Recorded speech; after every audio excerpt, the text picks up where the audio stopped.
J'ai commencé à connaître la Fondation à la fin des années 90, un peu en même temps que j'ai été embauchée comme une allothérapeute à l'hôpital de Granby. J'assistais comme participante, pas participante, comme spectatrice au spectacle, au concert bénéfice. Il y avait des pièces de théâtre qui étaient organisées.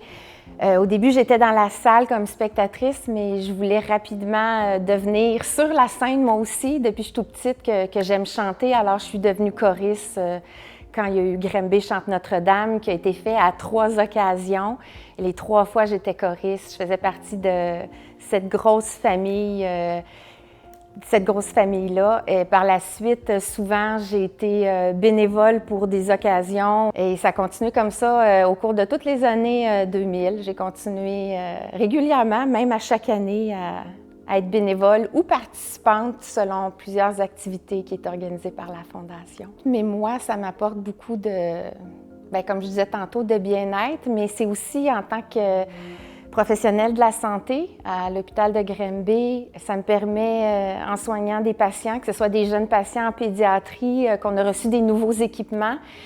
Et ces petits-là qui vivent des problèmes respiratoires, qui ont besoin de ces appareils-là, c'est moi-même qui peux les installer. Alors, je vois le bienfait que ça fait d'avoir des nouveaux équipements médicaux, le voir dans mon travail, le bien que ça apporte au niveau de la population en général, de toute la communauté. Puis on soigne des gens autant de 0 à 105 ans.